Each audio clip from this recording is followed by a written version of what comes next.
Hey Alberto, this is Professor Krishna. I wanted to go ahead and record a video since I think it's going to be much easier for me to talk about this with you as opposed to writing a long email. First thing I'm going to do is I'm going to resolve your different versions here into grayscale. And let's look at these in succession here. So if we're looking at the very first image, we can see that the value of the grass and the value of the skin tone of the clown is very similar, which is also very similar to the young lady. In fact, the eyes are going to the lightest elements because there's so many mids and dark values. The eyes are going to the lightest areas in the composition. Now, this car, as interesting as it is not what you want as your focal point. If we go to the second version right here, you can see that the clown is easily readable, but the other elements, the tigers, the vehicles, the houses that are in the back, or the tents that are in the background, even this foreground tent, very difficult to see. We're losing the windshield of this car. Everything is very dark. If we go to the third version here, this is a little bit better in that we have more contrast between the clown and the grass. Tiger is still blending in. The girl's skin tone is very close to the background. We can see the vehicle a little bit better. And over here, there's some better contrast, right? So this one is actually, so far it's better than the other ones that you've shown. This version right here, again, her skin tone is very, very similar. I'm not sure what the difference is between these two. I think it's just that maybe the grass here is a little bit darker, or the ground here is a bit darker. Maybe that's what it is. And maybe the values are a little bit more muted here. Now, something to consider here too.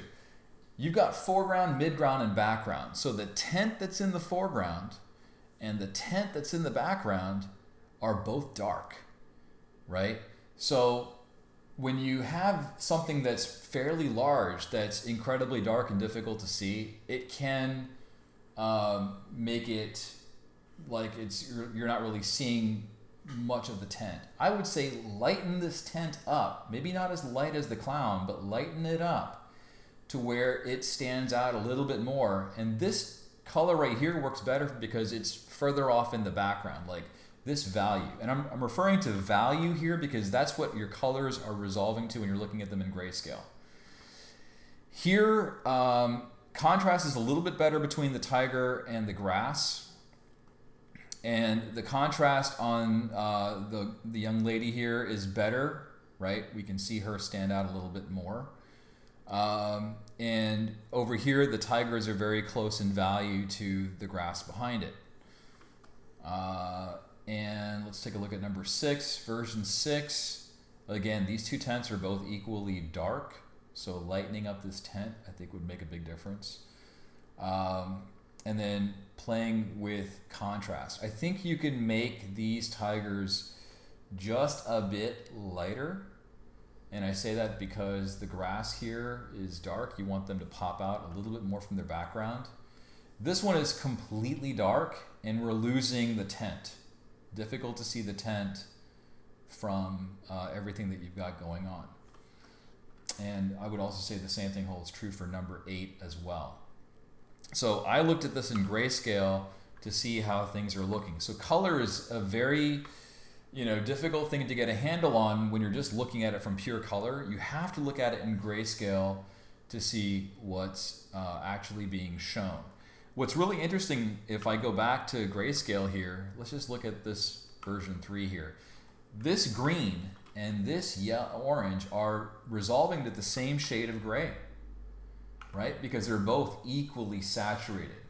So what you may want to consider is having elements that are background elements. They don't need to be that saturated. They can be desaturated. In other words, you can dull the color a little bit more to make the characters pop more from their background. Now, I mentioned the idea of movie posters and looking at different movie posters. Let's take a look at a few here. I'll open up Safari, and I'm going to type in top movie posters for, let's just say, 2022. Let's look at some images here. Let's take a look and see. So if we look at the simplest example here for the Suicide Squad poster, you have largely a very light background and a dark figure. So the eye immediately goes to this character right here, right? Let's look at something that's a little bit more from the 60s. So I'll say top movie posters, 1960s, because those are more illustrated posters, okay? Looking at that, let's take a look and see, oh, we'll pick this one right here. That one looks pretty cool. So we have warm colors for the sky and for this set of buildings here, and then we've got cooler colors at the bottom. But notice that even within the cool colors, the guy that's in the scuba outfit got more contrast. The other thing that also has good contrast is this octopus, because that's one of the characters that's in the film, I guess one of the threats that's in this film.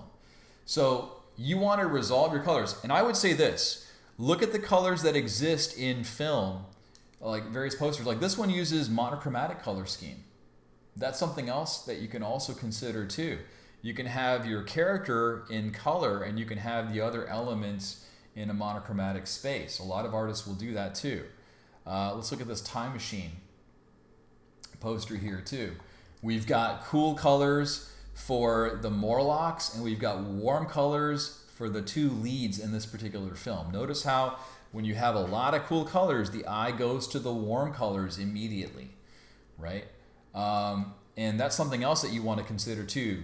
The juxtaposition of warm against cool colors plays a huge role in drawing our attention. If you've got a largely cool color palette and you have warm colors, it's kind of like the same thing as basically having a white canvas with putting a black dot on it. The black dot is where your eye is going to go to. In this particular case, when we look back at your colors here, you want to pay a little bit more attention to how colors play a role in visibility. I would say for this foreground tent here, just to go ahead and make it stand out, you can make these values lighter, only because it's closer to us compared to some of the elements that are further back. Now, think about it like this. If we're looking at something that is receding in space, foreground means that, maybe you're going to have lighter colors in the foreground, and then as you start moving towards the midground, you get to darker values. And then when you go all the way to the very end, you get really dark values. You can use that as kind of a guidance, right? In this case, you've got a lot of dark colors in the foreground and the background. So that makes it more challenging. So, I can't just tell you which colors to use, but this is more about the idea of how to think about color as you're working. You always want to look to see, can colors be used to help me effectively communicate the focal point?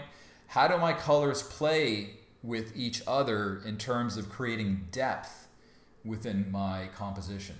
And let me know if this video helps. Give it some more thought. Look at other movie posters and sample some of those colors. Think about how movie posters are using both warm and cool colors as you work. And I'm going to go ahead and share this video with the rest of the class because I think it's also, equally informative for everybody else. So thanks again for the opportunity, and I hope this helps. Thanks.